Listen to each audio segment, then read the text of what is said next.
March 12th, 2025. You won't believe this. I, Greg Heffley, encountered a supervillain today. Yeah, you heard that right. Supervillain. But get this.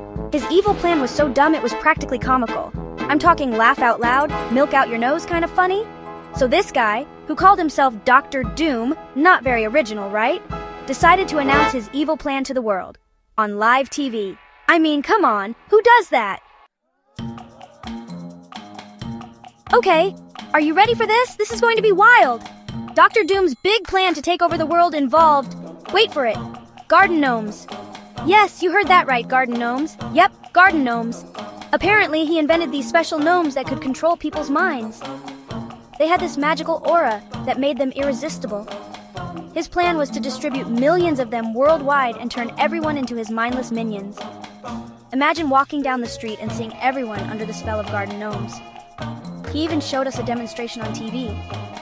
It was like an infomercial, but with a sinister twist. He made this poor news anchor sing opera and dance the Macarena. It was both hilarious and terrifying at the same time. It was kind of funny, not gonna lie, but also a bit scary to think about the power he wielded. And now, for the demonstration, brace yourselves. Dr. Doom will show us how these garden gnomes work. This is going to be something else. Oh no, I can't stop singing. These gnomes are really powerful, and now I'm dancing the Macarena. This is both embarrassing and amazing at the same time. I mean, seriously? Garden gnomes? Who even comes up with this stuff? It's like someone just threw a dart at a board of random ideas. Is this guy for real? It sounds like something Rowley would come up with. You know, like one of his crazy schemes that never make any sense. I was watching the whole thing unfold on TV, and I swear, I could practically hear my brain cells dying. It was like watching a train wreck in slow motion. And the worst part? People were actually freaking out. Like full-on panic mode. You'd think the world was ending or something. I even heard my mom on the phone with Mrs. Arellano, and they were planning to build a bunker in their backyard. Can you believe that? A bunker. Seriously? A bunker for garden gnomes?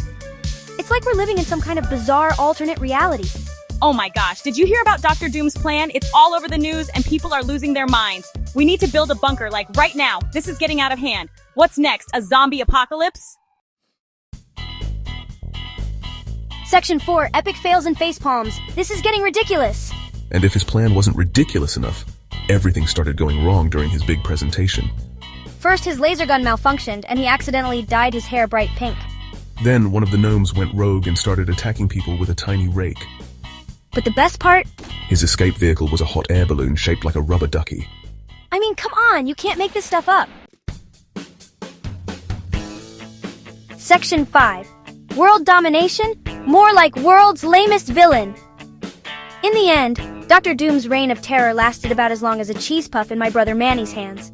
You know, the kind of snack that disappears in seconds, leaving you wondering if it ever existed at all.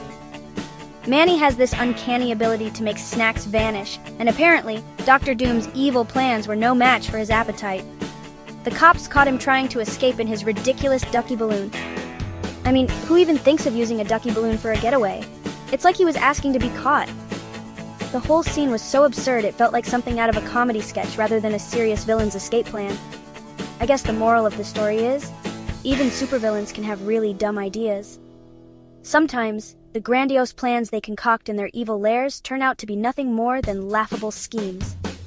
It's almost comforting to know that even the so-called geniuses of villainy can have their off days, and sometimes, the best way to fight evil is just to laugh at it. Laughter can be a powerful weapon, disarming even the most menacing of foes. When you strip away the fear and intimidation, what's left is often just a person with a really bad plan. Who knows? Maybe I should consider a career in supervillainy. With all the ridiculous plans I've seen, I bet I could come up with something far more effective. After all, how hard can it be to outsmart someone who thinks a ducky balloon is a good escape vehicle? I bet I could come up with a plan 10 times better than Dr. Doom's. Maybe something involving high-tech gadgets or a secret lair that's actually secret. The possibilities are endless when you put a little thought into it. But instead of garden gnomes, I'd use... Nah, I'll save that for another diary entry.